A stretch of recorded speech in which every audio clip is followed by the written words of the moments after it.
Welcome back to Just Giants with Grump and the Cranky Fan, the best damn podcast for the best damn football team. I am your host, the Football Grump. With me, as always, is Mike, the Cranky Fan.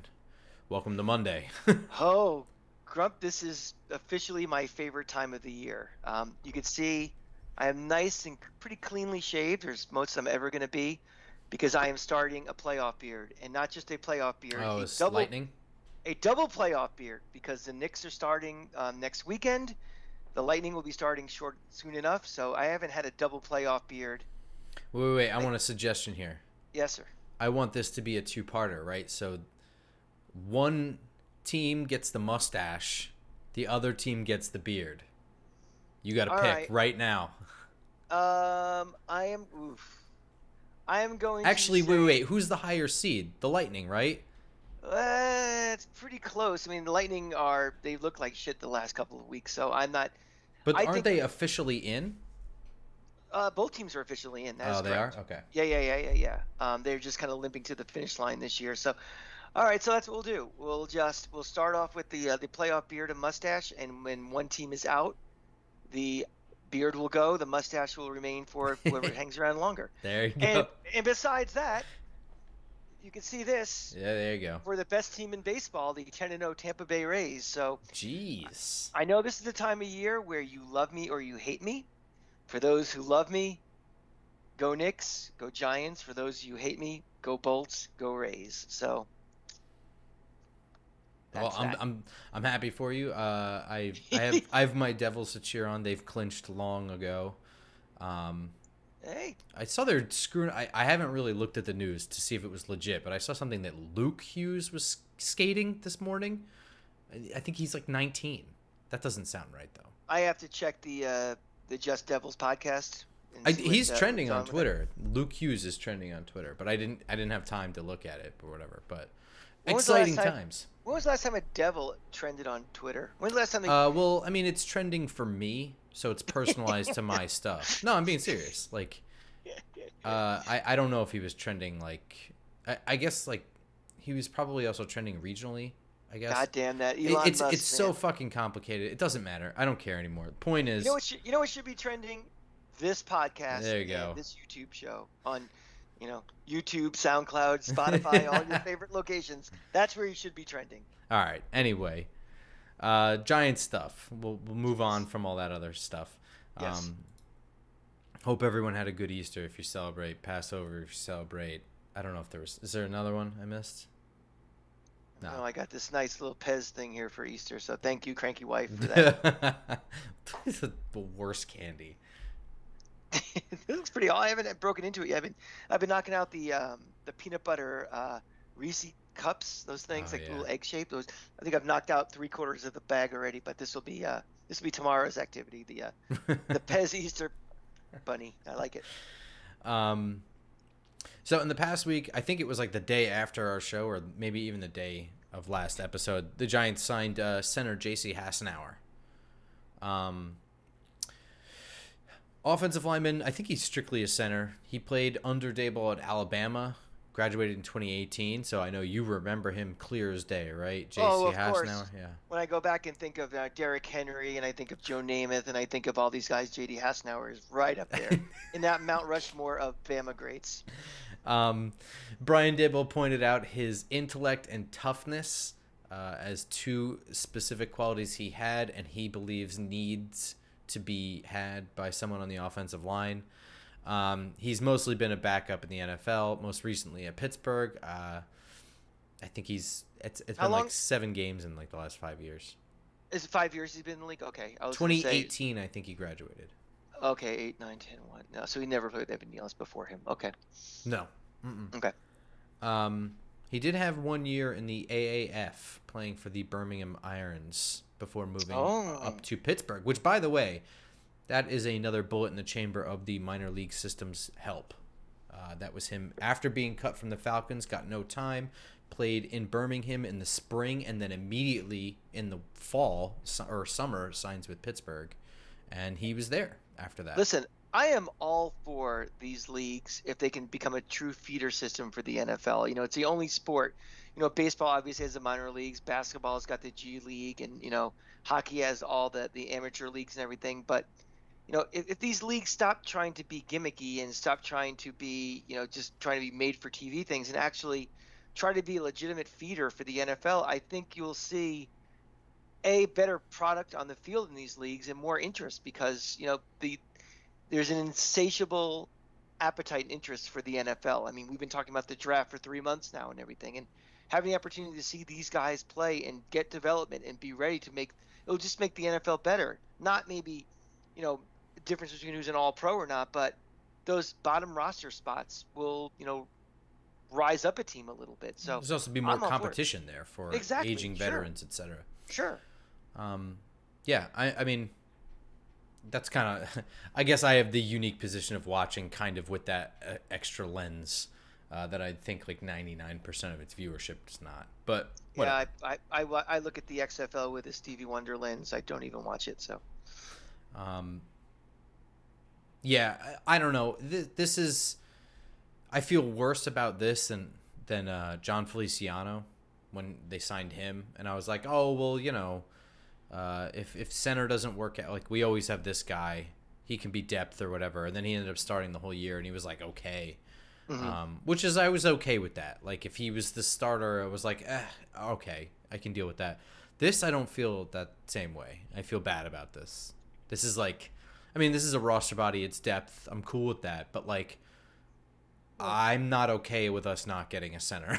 I don't think any drafting decisions have been changed because of the signing at all. No, not at all. But yeah, I mean, so it just like this is just as bad as not having him here for me.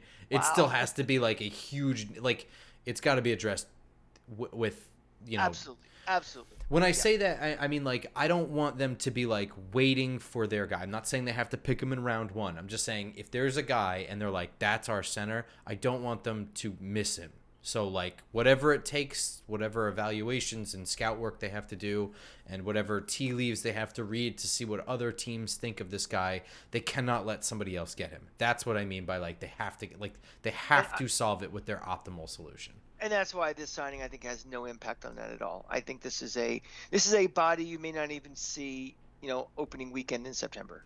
It's true. If they do get that guy, and if the fates have it so that they have like some other guard available to them at some point, Ben Bredeson as a backup center would not be. I mean, honestly, when I look at this, that's what I see. Like Ben Bredeson as a backup center is just as good as JC Hassenauer. That's kind of how I'm looking at it. So literally nothing changed from my perspective other than now there's competition. He's a true center at the very least. What was his price point? I don't know. Probably nothing. I don't even know if those details are out, but I'm assuming the minimum. Okay. So if you can get a body in camp who has basically no cost and no impact for anything, and it's also April 10th, yeah, you bring him in. Yeah. Yeah. I'm not criticizing the move. It means very little to me. Yeah. That's probably more than we'll spend time talking about him the entire year. Could be. And bookmark that when we're complaining about him in October. Yeah. When he's been fantastic, but like he's had like 2 bad games in a row, and we were just so wrong about him. We were very excited in preseason game 2 where he pancaked somebody, and we're like, God, maybe we were wrong, and then we're like, yeah, no. This signing came amid the visit of Deion Jones, which was of course after the visit of A'Shawn Robinson, both of which garnered a lot of fervor from the fan base, from us even. I think those guys just have good agents, right?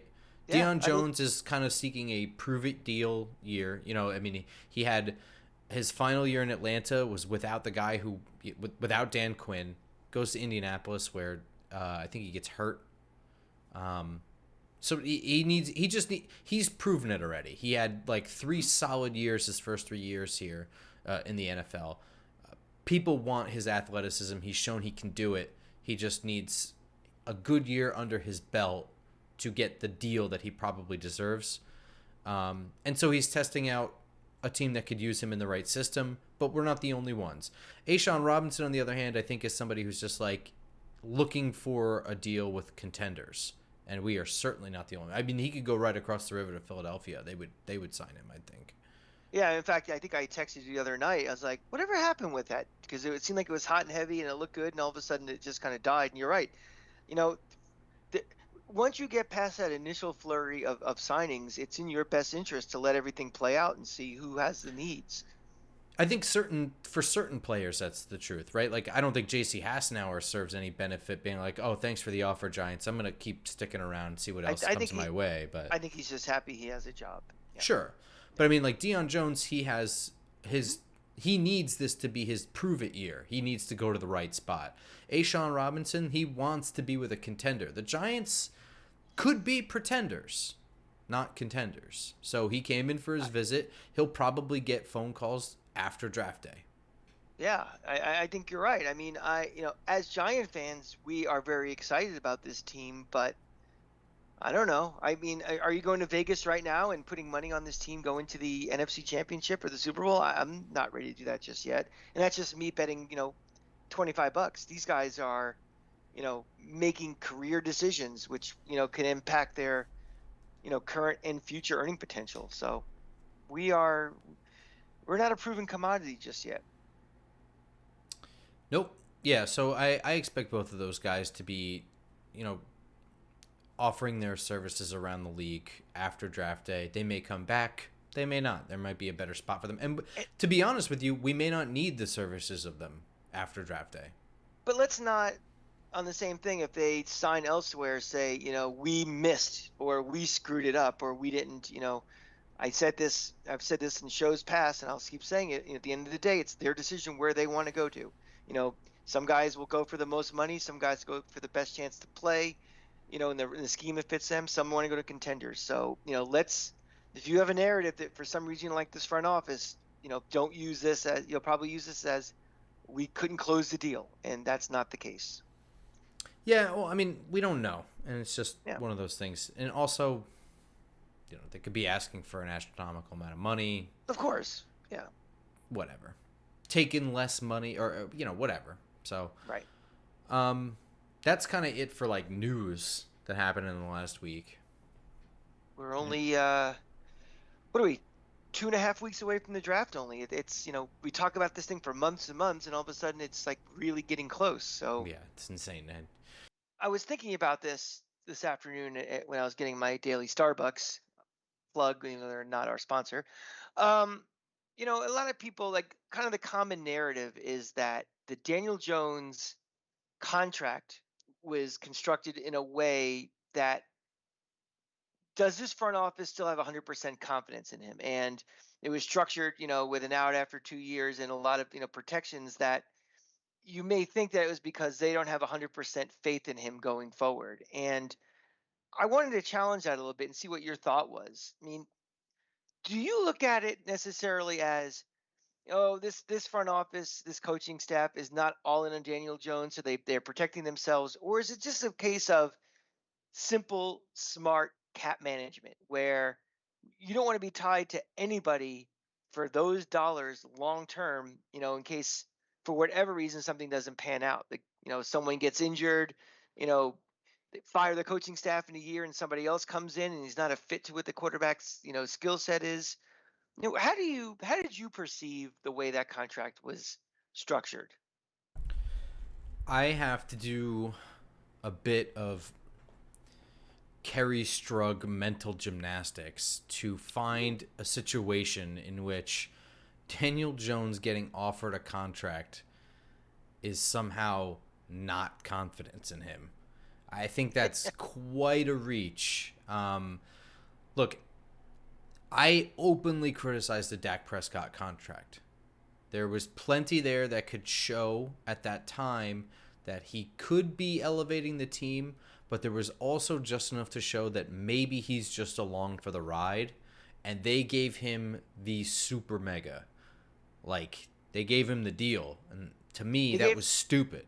they gave him the deal that, hey, you are the quarterback of the Dallas Cowboys. You need to be Correct. I mean, paid like you're a star who transcends football. You are like the center fielder for the Yankees. You are the quarterback of the Cowboys. which may or may not be a problem that they just have to have.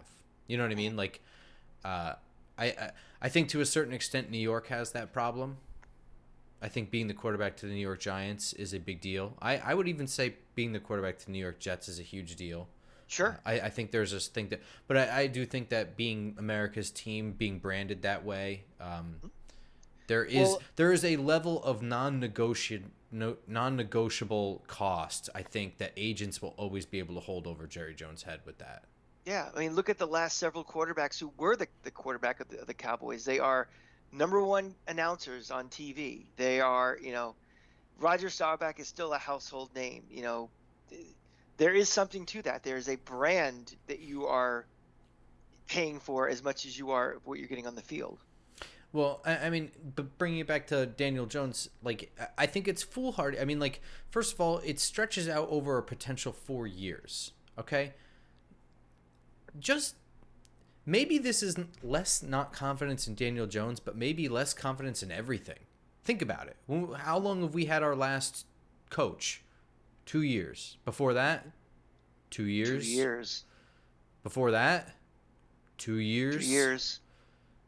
How many GMs have we had? You know what I mean? Like this is in flux here. We had a good year last year, an unexpectedly good year on a moderate schedule at best. A good year, not a great year, not yes, correct. They had a good year. I mean, the bar has been so low with this franchise since those Super Bowls that, oh my God, not sucking equated to being great in a lot of people's minds. and like I don't want to diminish the accomplishment there, but I mean the overall product was good. I mean, I think it was good, and it got better at the end of the year at the right time. I think the week 1 team, weeks 1 through like 6, if they had to play Minnesota, would have lost.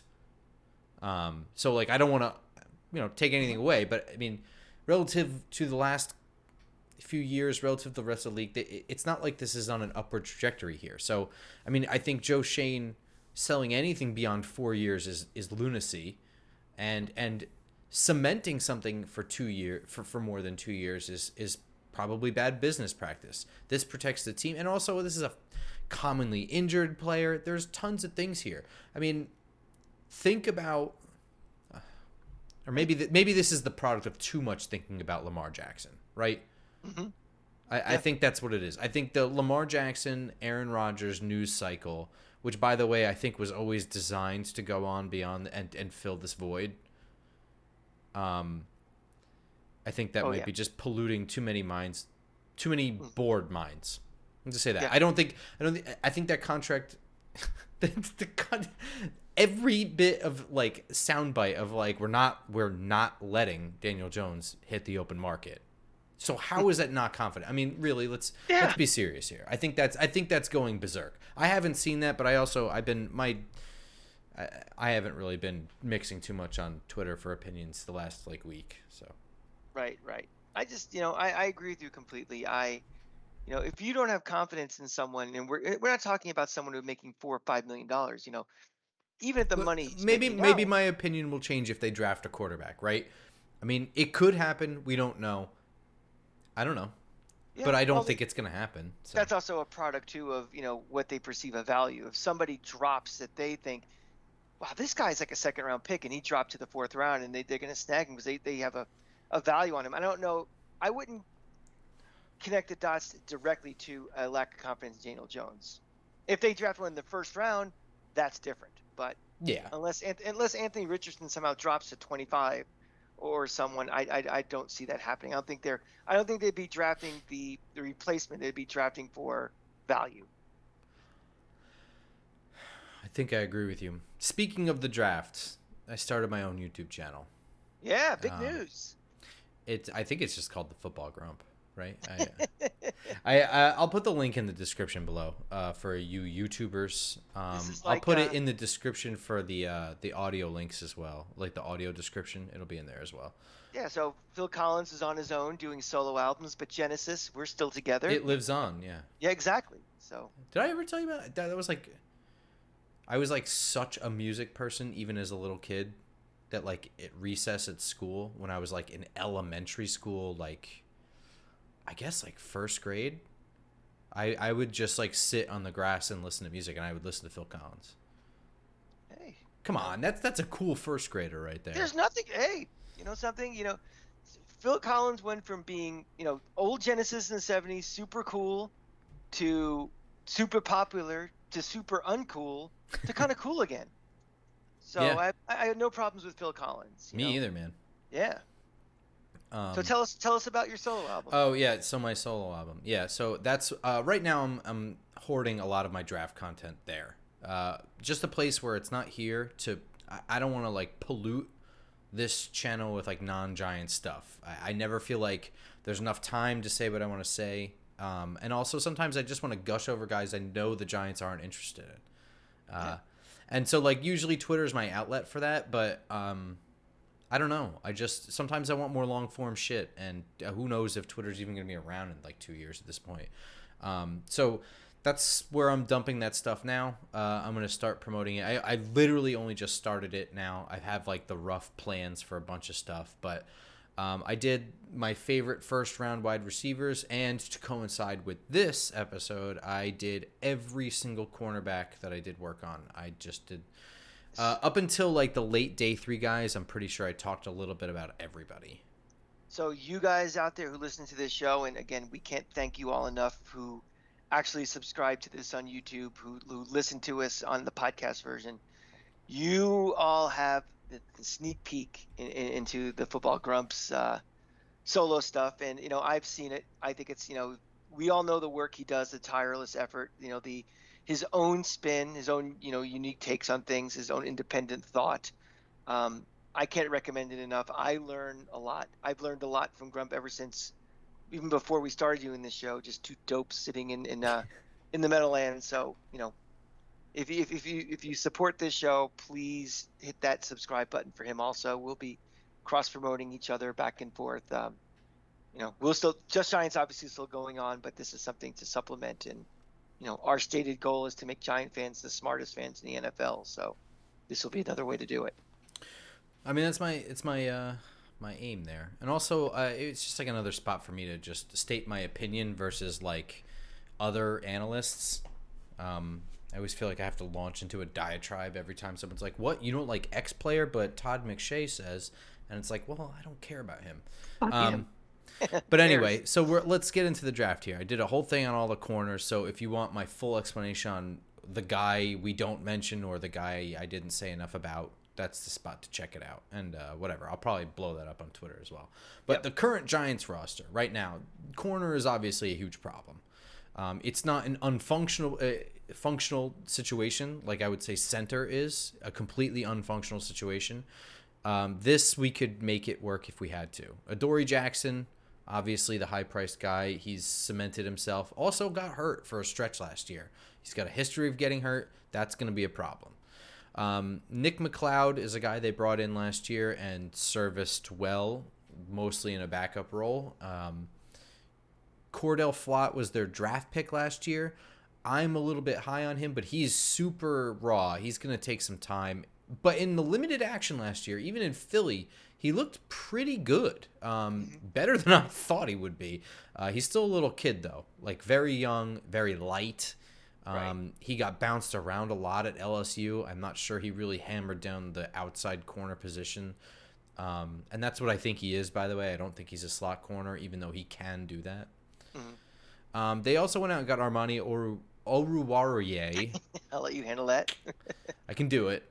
We have some tongue twisters on this team this year. Yeah, that one's weird. I got to see the way that they use him. I'm not sure what the plan is with that. That may just be like, it may not fit, Well, let's start talking about Adoree Jackson for a minute. Go ahead. Are we confident he's going to be on this team when the season starts? Yes. We are. Okay. I am. I don't know about, are you not? I don't know. The injury things are an issue. The price tag is a bit of an issue. I just have the sneaking suspicion that's going to be one of those surprise cuts that we didn't see coming, especially as we're trying to rebuild the cornerback room. I mean, I know he's often talked about as like an extension candidate to give cap relief. I kind of feel like the more likely scenario is they just let him play out this year in the contract and let it end, and they let him go. I think that I don't. I mean, with his injury history, I think they think that he's kind of replaceable. Mm-hmm. Mm-hmm. I think that they would like to have him. I don't think that they don't like him or anything like that. I just No, think no, his no. price tag is at a point that they would Yeah. never have signed him for. He came from the prior regime. He has a bad injury history, and admittedly, the one last year is entirely the coaching staff's fault. Yes. Um, Probably the biggest black mark we have on the coaching staff last year. yeah, I would say so. Yeah, I think I this think is. that's the plan, though, man. I think they like Cordell Flott. I think they like throwing bodies out there. I think also Wink's scheme needs man cover guys, but I don't think it necessarily needs like the greatest man cover guy. I think Wink probably more than being the most lockdown guy. I think he probably prefers someone that has his measurable attributes, versatility in moving around in the scheme, and also more of a downhill guy than Adoree Jackson. I think Adoree is good in run support, but I don't think he's like a heavy hitter or anything like that. You know. I think what happens on day one or even day two is going to determine what the Adoree Jackson. If they think they can find the guy who can be the replacement to him and be cornerback one on this team, I really think there's a chance he may not be on this team when the season starts. Let's have a hunch. Well, I think the thing is that that's giving them a ton of cap relief that I don't think they necessarily need, and I think the end result is that they lose out on this year. You know what I mean? Like, I don't know what they're gonna do with all that cap room. Like, are they gonna sign some like big star that's still hanging around? Beckham signed. We didn't talk about that. I don't really want to, but That was 8 more words I wanted to mention about it. yeah. But I mean, that's what I mean. Like, I don't. That's why I don't see that happening. What I think is actually more likely is I think they like Leonard Williams more, and I think he's the more likely guy for them to extend and give cap relief for this year. That's what I think. I mean, it's not necessarily my opinion. I think that corners do not grow on trees, especially ones like Adoree. I would prefer to extend Adoree. I just don't think that's how they feel. I think you're right. I think they see too much risk in him, potentially being out again for another 5 or 6 games. And, I just don't see them in their long-term plans. I think they're going to make a real concerted effort in the draft to upgrade the position, look for his heir apparent. And if they get him, I think his days here are numbered. I think so, too. So, okay, so that being said, where are you thinking round 1 corner is definitely on your mind? I mean, I really think it's a question between corner, center, wide receiver, the best guy on the board who they think is highest ranked will be one of those 3. I'm really kind of falling into those 3. So day 1, I think the Giants are not going to have a chance at Christian Gonzalez from Oregon. Probably my safest man cover corner in this draft. I don't even think they're going to get a shot at Devin Witherspoon, who is absolutely a perfect fit, with the exception of the measurables being just slightly under for Wink Martindale. But just like as a system guy, he's just so aggressive and downhill and really sticky in coverage. He's perfect. But Joey Porter is certainly somebody that could be there. He's like 6'2" or something like that, like 200 pounds. He's a monster, played at Penn State. Really good man cover corner. He certainly hits like a monster. I could see that one happening. It wouldn't be my favorite, but I'll ask you the same question I asked you last week. Are any of those guys you mentioned before candidates that we may potentially trade up to get? I would say Witherspoon is worth trading up for. I can't imagine a scenario in which he drops into a tradable spot. See, it's interesting. It depends. In my opinion, Devin Witherspoon is a slightly better fit because he has that downhill aggressor. Dude, you know what I mean? The difference between like a form tackler who's a good tackler and good in run support versus just a motherfucker who's just gonna hit like a train. Right yeah. So Almost that's like Devin Witherspoon. The other one's Christian Gonzalez. When theoretically speaking, I would say Christian Gonzalez is the one I would want to trade for more because, in my opinion, he's safer. I feel like I have a higher hit rate with him. than Devin Witherspoon. And I don't want to trade up for somebody that's not safe, somebody I'm sure about. You know what I mean? Yes, I agree. Yeah. So, but on the flip side, I think Devin Witherspoon's the better fit. So that's a really interesting question. And what's even more interesting is that I think for like most of the offseason, it's been like Christian Gonzalez is going in the top 5, Devin Witherspoon top 15. And like slowly I've seen that gap narrow. I've seen Devin Witherspoon now cross over to being the first corner off the board on mock drafts and stuff like that. And granted, I don't pay a lot of attention to those. But it's interesting because there's a legit chance now that Christian Gonzalez is within trade up 4 spot, I guess. But I still doubt it. Okay. I mean, just again, we think this front office has the flexibility to go up or down based upon their value of guys and what they're looking for. So, if there's a corner that really fits Wink's system and they really have a high mark for him and, they don't want to pass him up, I think there's a potential they can move up as well. Drafting just to draft is not necessarily the greatest thing when you're drafting to, sacrificing a pick or two to get the guy you really think could be a cornerstone of a defense for the next several years. I think it's worth that risk. I agree with you. They could, like you said, center, wide receiver are day one concerns as well. They could wait till day 2. I think some guys, I don't think Deontay Banks will still be there by the time they're picking. I'm not really sure about Keely Ringo, but I don't think it's out of the run. I mean, Ringo could be there. I was going to ask you your opinion on him. I've seen him in person a couple of times.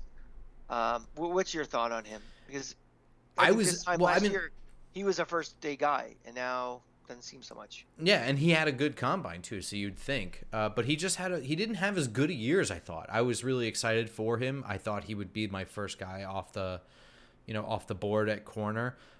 He was kind of heavily penalized last year, like a lot. And that was not just like, personal fouls or anything like that. You know what I mean? Like that stems from being beat. Right. So you're grabbing a lot when you're beat. Exactly. In college. Yeah, and I have to think that especially in college, because what's the penalty? 15 yards if he beats you. So yeah, and I think the NFL calls it tighter, more consistently. I would say like I think it's unlikely unless somebody is thrown to the ground in college. If it's not where the ball is being thrown, like it's almost never called. Am I wrong? It's a weird dichotomy. Yeah, I think they call it tighter in the NFL, but I think there's more blatant abuse of it in college because they know the penalty isn't equivalent to what the crime is for that. It's interesting. I see Keely Ringo as somebody that has all the tools. If you built him, you'd be like, wow, this is just about perfect. But he didn't really put on the film last year. And the other thing too is, playing with Georgia, I know they're in the SEC, so they're playing against more quality opponents than not. But playing with a defense that's that dominant should mask a lot of your problems, and he still had a down year. He's not going to be playing with a defense that's that dominant literally ever again in his life. Yeah, I mean, that defense, the 2022 Georgia defense wasn't as good as the 2021 defense. I understand, but you know what I mean? Like, still, like quality, yeah. I get your point. The disparity of talent, even in the SEC, if they play Vanderbilt, there's no close matchup in the NFL to something like that. No, not at all. So, I do think that he can get better. I think that he can be good. It just wasn't as good as I thought he would be. I think if they're going to hit in the second round, it's going to be someone more like Julius Brents from Kansas State, who's like 6'3" and 200 pounds. I saw him in Mobile, where he played a lot more man coverage and practice than he did at Kansas State. At least I think, anyway. Getting back to Ringo for 1 second, one thing that did cross my mind is, that's a Georgia team that won back-to-back titles, pretty much coasted the entire year after winning a national title the year before, knowing that they were far superior on the field than 99% of their opponents. You might have seen a little, complacency, with guys like him. That's true. They know they're going in the NFL. They know they're going in the draft. They're, they already have their ring already in their back pocket, and quite frankly, they don't have to throw stuff on tape. People know, right? I guess I would Just say a that potential theory. it's a sound theory. It also would underscore probably qualities that I don't like anyway. Oh yeah. And I'm not trying to defend the Georgia guy at all, but I just should something know. that somebody that with his skill set, what he'd done in a year like that, where it's kind of you get a little soft. Sure. But yeah, if they're going to do it in the second round, I could see Miami's Tariq Stevenson being a guy, Julius Brents from Kansas State. I don't, even as much as I like him, I don't think Stanford's Caillou Blue Kelly is going to be the guy. Day 3 guys, and the reason I mention this is because I do think they could double up. I think they could stack up because once you get to day 3, rounds 4 through 7, I think you're looking at guys that fell and you're like, ooh, I like this guy, I'm picking him. He's still high. He's still on my board. Is higher than he actually is at this point. Yeah. Right. And the Maryland kid that's not Deontay Banks, Jacorian Bennett, I think is someone that they might consider. I even liked Eli Ricks from Alabama. I'm not really 100% sure why he didn't get so much playing time. Maybe he had an injury I don't know about. But in all his time at Alabama, I felt like he never had a full season. I didn't think he was that bad. But I guess my follow-up thing is the slot corner spot. Darnay Holmes and Aaron Robinson. I want your thoughts there. Well, Aaron Robinson, we barely even saw at all. Yeah, that's still, we're basing that on potential and what do you think he could be? Although, is that clock starting to run low? How much time we have to wait to see how good he's going to be? I mean, I would say so. Would you agree? Yeah. Guys that are, to me are kind of like place fillers until we get better guys potentially. I mean, it's not like we have a sieve back there with those guys, but I don't think they're, guys that are going to be real difference makers. And if we can upgrade, so be it. Yeah, I wonder. I was so worried about like corner too that I didn't really think super hard about the slot corner position.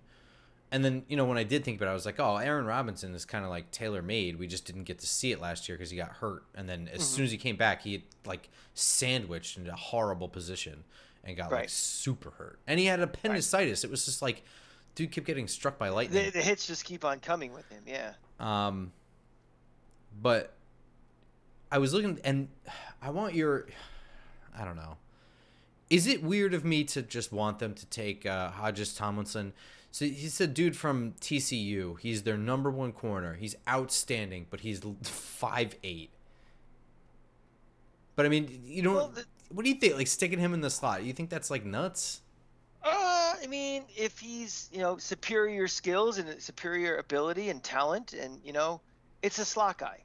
You're not asking him to go up against guys that are 6'6" or anything. I don't think so.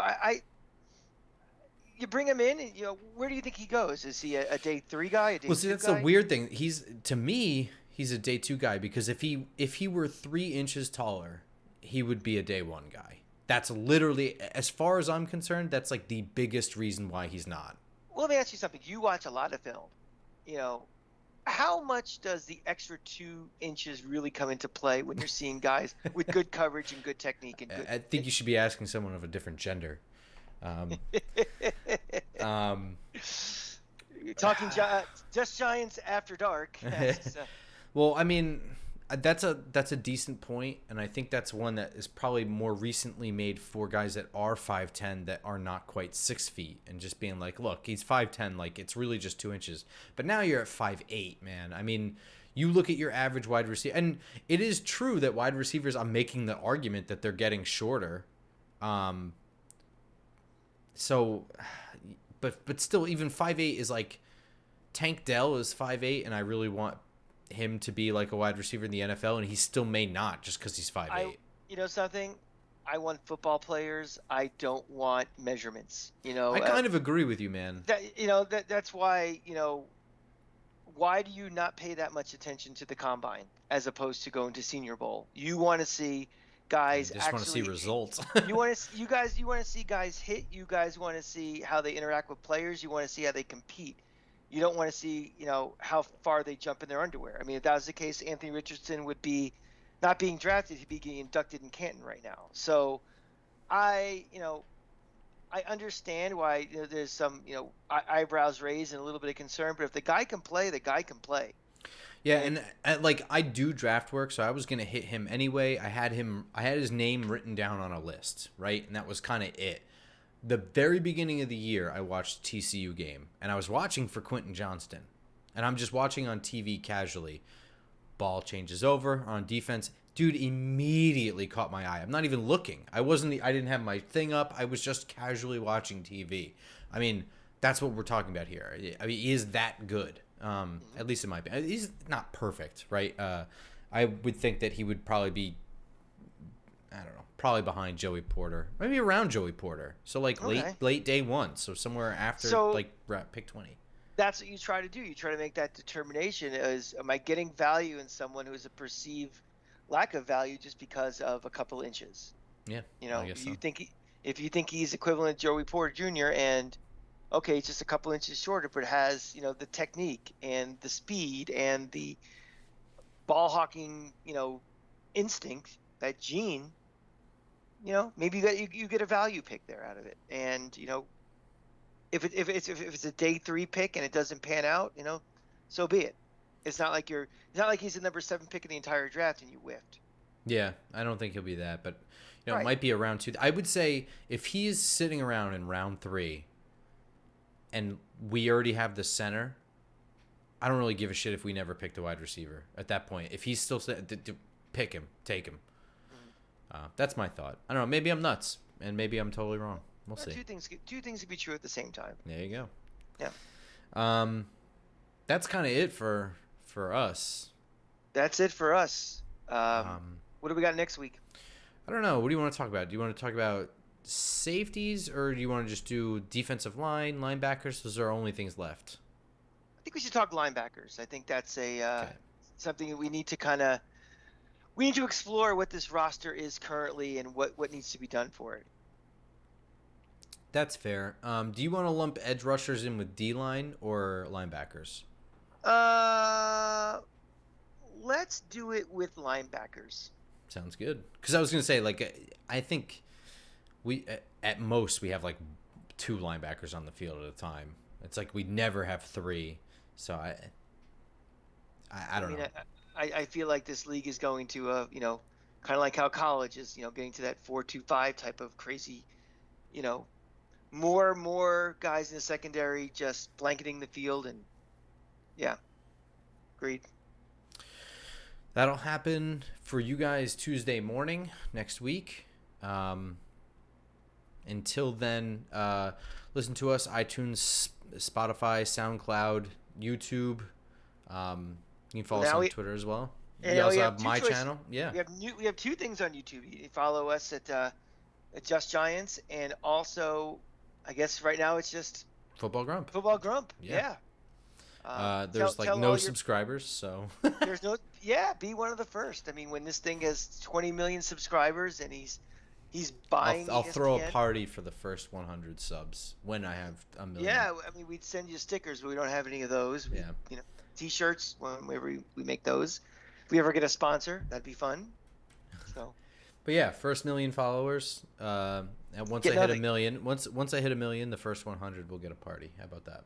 Hey, we're about to hit. I think we're about to almost hit a milestone on this show for a number of subscribers. It's like 400. I think we're like 3 away from 400. So let's see. Tell 3 friends. Let's see what gets to 400 first. This show or Football Grump. Yeah. All right. On that note, we will see you all next week. Until then, go Giants. Go Giants.